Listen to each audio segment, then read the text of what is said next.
نحمده ونصلي على رسوله الكريم اما بعد فاعوذ باللہ من الشیطان الرجیم بسم اللہ الرحمن الرحیم۔ السلام علیکم۔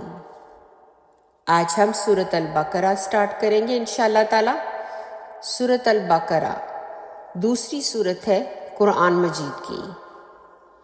اور اس میں کل آیات جو ہیں 286 ہیں، اور یہ مدنی سورت ہے۔ اس سورت میں آگے چل کر گائے کا واقعہ بیان ہوا ہے، اس لیے اسے سورۃ البقرہ یعنی گائے کے واقعے والی سورت کہا جاتا ہے۔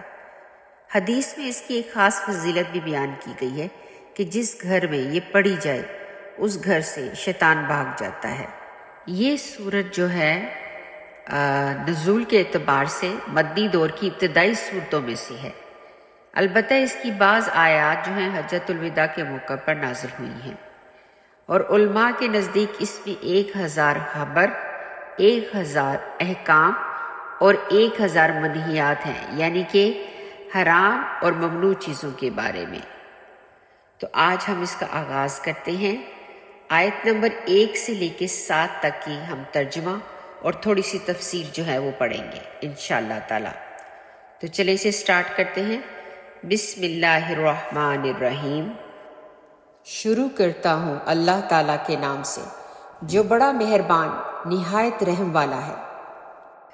الف لام میم، انہیں حروف مقطعات کہا جاتا ہے، یعنی علیحدہ علیحدہ پڑھے جانے والے حروف۔ ان کے معنی کے بارے میں کوئی مستند روایت نہیں ہے، لہٰذا یہ متشابہات میں سے ہے، اور اللہ ہی کو اس کا علم ہے کہ اس سے کیا مراد ہے۔ البتہ نبی کریم صلی اللہ علیہ وآلہ وسلم نے یہ ضرور فرمایا ہے کہ جس نے اللہ کی کتاب میں سے ایک حرف پڑھا اور اس کے بدلے ایک نیکی ملے گی، اور ایک نیکی کا اجر جو ہے وہ 10 گنا ہے۔ اور نبی صلی اللہ علیہ وسلم نے فرمایا کہ میں نہیں کہتا کہ الف لام میم ایک حرف ہے، بلکہ الف ایک حرف، لام ایک حرف اور میم ایک حرف ہے۔ یہ جامعہ ترمذی کی حدیث ہے 2910 نمبر۔ حروف مقطعات جو ہے عربوں کے ہاں ایسے الفاظ کا استعمال ادب میں عام تھا، اسی لیے عربوں کے ہاں یہ کوئی نئی بات نہیں تھی۔ اب ہم اگلی آیت پہ آتے ہیں۔ ذالک الکتاب، ذالکا یہ، الکتاب کتاب ہے، لا نہیں، ریبہ شک، فیہ اس میں،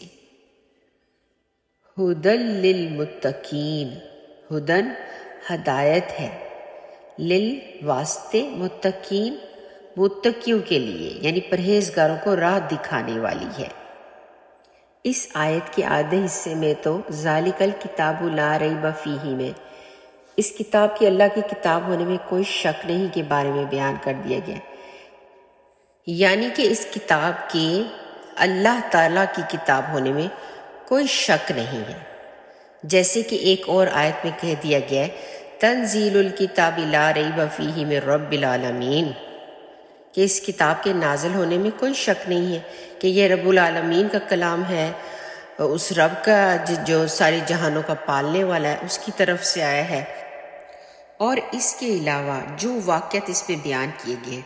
ان کی صداقت میں بھی کوئی شک نہیں رہ جاتا کہ ان سے انسانیت کی فلاح و نجات وابستہ ہونے میں، اور جو عقائد توحید و رسالت کے بیان کیے گئے ان کے بھی برحق ہونے میں کوئی شک و شبہ نہیں رہ جاتا۔ قرآن مجید ایک ایسی کتاب ہے جس کا ذمہ اللہ تعالیٰ نے خود لے لیا ہے کہ ہم ہی اس کے نازل کرنے والے ہیں اور ہم ہی اس کی حفاظت کریں گے۔ تو اللہ تعالیٰ نے بیسیکلی اس کی حفاظت کا ذمہ بھی لے لیا کہ اس میں کسی قسم کی رد و بدل کی ہی نہیں جا سکتی۔ تو اس لیے یہ دنیا کی سب سے زیادہ پڑھی جانے والی کتاب بھی ہے، سمجھی جانے والی کتاب بھی ہے، اور سب سے زیادہ اتھینٹک کتاب بھی ہے۔ اس لیے اس میں سب سے پہلے ہی سورۃ البقرہ کی آیت میں کہہ دیا گیا ہے کہ یہ وہ کتاب ہے اللہ کی جس میں کوئی شک و شبہ نہیں ہے۔ اور پھر دوسری بات یہ کہی گئی کہ یہ ہدی للمتقین ہے، یہ وہ کتاب ہے جو ہدایت ہے پرہیزگاروں کے لیے، متقیوں کے لیے، مومنین کے لیے، کہ انہیں سیدھا اور سچا راہ دکھانے والی کتاب ہے یہ۔ ویسے تو یہ کتاب الہی تمام انسانوں کی ہدایت اور رہنمائی کے لیے نازل ہوئی ہے، لیکن اس سے فیض یاب صرف وہی لوگ ہوں گے جو آب حیات کے متلاشی اور خوف الہی سے سرشار ہوں گے، جس کے دل میں مرنے کے بعد اللہ کی بارگاہ میں کھڑے ہو کر جواب دہی کا احساس اور اس کی فکر ہی نہیں، اس کے اندر ہدایت کی طلب یا گمراہی سے بچنے کا جذبہ ہی نہیں ہوگا، تو اسے ہدایت کہاں سے اور کیوں کر مل سکتی ہے؟ اب ہم اس سے اگلی آیت پہ آتے ہیں۔ الذین یؤمنون، وہ جو یؤمنون، جو ایمان لاتے ہیں، بالغیبی، ساتھ غیب پر، یعنی غیب پر، وَيُقِيمُونَ الصَّلَاةَ، اور وہ جو قائم کرتے ہیں نماز، وَمِمَّا، اور اس میں سے جو رَزَقْنَاهُمْ، ہم نے رزق دیا ان کو، يُنْفِقُونَ، وہ خرچ کرتے ہیں۔ یعنی کہ جو لوگ غیب پر ایمان لاتے ہیں اور نماز کو قائم رکھتے ہیں اور ہمارے دیے ہوئے مال میں سے خرچ کرتے ہیں، تو اللہ تعالیٰ نے یہاں پہ مومنین کی، مسلمانوں کی صفات بیان کی ہیں، ایسے لوگوں کی جو اللہ تعالیٰ کے پرہیزگار لوگ ہیں۔ کہ وہ کون سے لوگ ہیں؟ وہ غیب پر ایمان لاتے ہیں۔ اور غیب کیا ہے؟ کہ اللہ تعالیٰ کو ہم نے نہیں دیکھا، ملائکہ کو ہم نے نہیں دیکھا، فرشتوں کو، جنت دوزخ کو ہم نے نہیں دیکھا، روز قیامت حساب کتاب اللہ تعالیٰ نے لینا ہے، یہ ساری چیزیں غیب ہیں، ہماری آنکھوں سے اوجھل ہیں، لیکن ہمارا یقین کامل ہے کہ یہ سب چیزیں اللہ تعالیٰ نے بنائی ہوئی ہیں، اللہ تعالیٰ کی بنائی ہوئی ہیں، اور اللہ تعالیٰ ہے، فرشتے ہیں، قیامت کا دن آئے گا، جنت دوزخ اللہ تعالیٰ نے ہمارے لیے بنائی ہوئی ہے، اور اپنے اعمال کے مطابق ہر انسان اس میں جائے گا۔ تو ان سب چیزوں پہ مومن انسان ایمان لاتا ہے، تو غیب کی چیزوں پر ایمان لاتے ہیں، اور اس کے بعد نماز قائم رکھتے ہیں۔ نماز پڑھتے نہیں ہیں بلکہ قائم رکھتے ہیں۔ یہاں پہ یقیمون الصلاۃ، یعنی کہ وہ نماز قائم کرنے والے ہیں۔ مومنین کون ہے؟ یعنی کہ نماز کو باوضو ہو کے صحیح طریقے سے پورے خضوع اور خشوع کے ساتھ رب کے حضور کھڑے ہو کر اس کی عبادت کرتے ہوئے نماز سے فرض ادا کرتا ہے۔ اور اس کے بعد کیا آتا ہے؟ ایک اور صفت بیان کی گئی ہے کہ وہ اللہ کے دیے ہوئے رزق میں سے خرچ کرتے ہیں، یعنی جو مال ان کے پاس ہے وہ رب کا دیا ہوا ہے، اور وہ اس میں سے رب کے بتائے ہوئے طریقے سے خرچ کرتے ہیں، جیسے اللہ تعالیٰ کا حکم ہے اور اللہ تعالیٰ نے جو طریقے بتا دیے اس طرح وہ اپنے مال کو خرچ کرتے ہیں۔ وہ اپنے اہل و عیال پر، اپنے والدین پر، اپنے عزیز رشتہ داروں پر، ہمسایوں پر اور ضرورت مندوں پر اپنا مال خرچ کرتے ہیں، اور صدقات واجبہ اور نافلہ اس میں دونوں شامل ہیں۔ سب سے پہلی بات تو یہ ہے کہ یہاں پہ اللہ تعالیٰ نے یہ بیان کر دیا ہے کہ رزق ہمارا دیا ہوا ہے، یعنی اللہ رب العزت کا دیا ہوا ہے۔ جب ہم کہتے ہیں یہ مال میرا ہے اور میں اس میں سے کسی کو دوں، تو اس وقت یہ یاد رکھ لینا چاہیے اور سوچ لینا چاہیے کہ یہ سب کچھ تو اللہ رب العزت کا عطا کردہ ہے، یہ مال تو اللہ کا ہے، اسی نے دیا ہوا ہے، تو اس کے بتائے ہوئے طریقے کے مطابق یہ خرچ ہونا چاہیے۔ اور مزید برآں وہ کیسے ہیں مومنین؟ اگلی آیت میں بتایا گیا ہے، والذین، اور وہ جو یؤمنون، وہ ایمان لاتے ہیں، کس پر ایمان لاتے ہیں؟ بما، ساتھ اس چیز پر، انزلہ، جو نازل کی گئی، الیکا، آپ کی طرف، یعنی جو کچھ آپ پر اتارا گیا وہ اس پر ایمان لاتے ہیں، یعنی نبی صلی اللہ علیہ وآلہ وسلم پر قرآن مجید اتارا گیا اور ان کی بتائی ہوئی احادیث مبارکہ، اس پر وہ یقین رکھتے ہیں، ایمان لاتے ہیں۔ وما انزل، اور جو نازل کیا گیا، من قبل کا، آپ سے پہلے، یعنی جو آپ صلی اللہ علیہ وآلہ وسلم سے پہلے بھی اتارا گیا، وہ اس پر بھی ایمان لاتے ہیں، یعنی جو پہلے نازل کی گئی تمام کتابیں ہیں اور صحیفے ہیں ان پر بھی مومن بندہ جو ہے وہ ایمان رکھتا ہے اور ایمان لاتا ہے۔ اس کے بعد اگلے حصے میں ہے وَبِالْآخِرَةِ، اور آخرت کے ساتھ، آخرت پر یعنی روز قیامت پر، ہم یوقنون، وہ یقین رکھتے ہیں، یعنی انہیں یہ یقین ہے کہ آخرت کا روز آنا ہے، قیامت واقعہ ہونی ہے، اور ایک دن حساب کتاب کا دن آنا ہے، جس دن کو بدلے کا دن کہا گیا، اور جس دن سب لوگوں کو اکٹھا کیا جائے گا اور جو ان کے اعمال ہیں ان کے مطابق فیصلہ کیا جائے گا۔ یہ تو تھی کوالٹیز مومنین کی، مسلمانوں کی، کہ وہ کون لوگ ہیں، اس میں بیان کر دیا گیا۔ وہ لوگ ہیں سیدھے راستے پر جو کہ غیب پر ایمان رکھتے ہیں، نماز پڑھتے ہیں اور اللہ کی راہ میں خرچ کرتے ہیں، اور وہ ایمان رکھتے ہیں قرآن اور احادیث پر اور تمام پہلی کتابوں پر بھی، اور اس کے بعد انہیں یقین ہے کہ آخرت کا ایک روز آنا ہے، یعنی جزا اور سزا کا ایک دن ہے۔ اس کے بعد اگلی آیت میں ہے اولئک، کہ یہی تو وہ لوگ ہیں، اعلیٰ جو اوپر ہیں، ہدن ہدایت کے، سیدھے رستے کے، من ربہم اپنے رب کی طرف سے، یہی لوگ اپنے رب کی طرف سے ہدایت پر ہیں، یعنی سیدھی راہ پر ہیں۔ یہ متقین پرہیزگار لوگ، مومنین، جن کی صفات اوپر بیان کی گئی ہیں، انہی کے بارے میں اللہ سبحانہ و تعالیٰ فرما رہے ہیں کہ یہی تو وہ لوگ ہیں کہ جو ہدایت پر ہیں، سیدھے راستے پر ہیں۔ وَأُولَئِكَ هُمُ الْمُفْلِحُونَ، اور یہی لوگ ہیں فلاح پانے والے۔ اور اولئک، کہ یہی ہیں وہ لوگ، ہم المفلحون، جو کہ ہے فلاح پانے والے، نجات پانے والے، کامیابی پانے والے، یعنی انہیں دنیا میں بھی اور آخرت میں بھی کامیابی ملے گی انشاءاللہ تعالی۔ اس آیت میں اہل ایمان کا انجام بیان کیا گیا ہے کہ جو ایمان لانے کے بعد تقوی اور عمل اور صحیح عقیدے کا اہتمام کرتے ہیں اور محض زبان سے اظہار ایمان کو کافی نہیں سمجھتے بلکہ عمل بھی نیک کرتے ہیں، تو کامیابی ان کے حق میں ہوگی، اور کامیابی سے مراد آخرت میں رضائے الہی اور اللہ تعالیٰ کی رحمت اور مغفرت کا حصول ہے، اور اس کے ساتھ ساتھ دنیا میں بھی خوشحالی اور سعادت اور کامرانی مل جائے تو سبحان اللہ، ورنہ اصل کامیابی تو آخرت ہی کی کامیابی ہے۔ اور یہاں پہ اللہ تعالیٰ اس گروہ کا ذکر کر رہا ہے کہ جو مومنین ہیں اور فلاح پانے والے ہیں اور کامیاب ہونے والے ہیں۔ تو اللہ تعالیٰ سے دعا ہے کہ اللہ تعالیٰ کامیابی پانے والوں میں ہمیں بھی شامل کرے، آمین ثم آمین۔ اس سے اگلی آیت ہے ان الذین، بے شک وہ لوگ، کفروا، جنہوں نے انکار کیا، کفر کیا، سواء، برابر ہے، علیہم، ان پر، انذرتہم، کہ آپ انہیں ڈرائے، ام لم، یا نہ، تنذرہم، آپ انہیں ڈرائیں، لا یؤمنون، وہ نہیں ایمان لائیں گے۔ یعنی کافروں کو آپ صلی اللہ علیہ وآلہ وسلم کا ڈرانا یا نہ ڈرانا برابر ہے، یہ لوگ ایمان نہ لائیں گے۔ نبی کریم صلی اللہ علیہ وسلم کی شدید خواہش تھی کہ سب لوگ جو ہے وہ ایمان لے آئیں،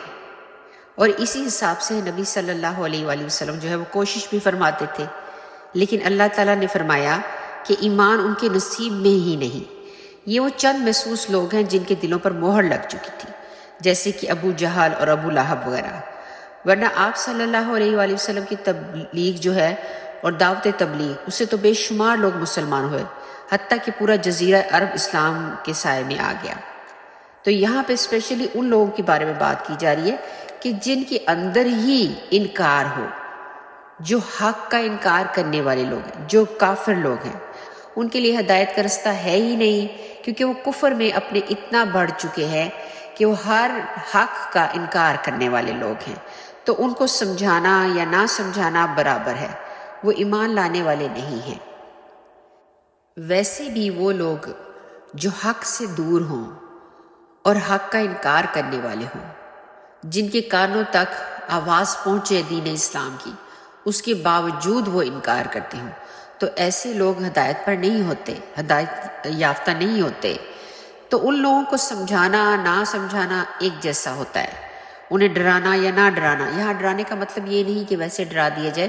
بلکہ ان کو روز قیامت کے بارے میں بتانا کہ ایک دن ایسا آئے گا کہ تمام اعمال کا حساب کتاب دینا پڑے گا، تو جو اچھے اعمال نہیں کرے گا وہ جہنم میں جائے گا یقیناً۔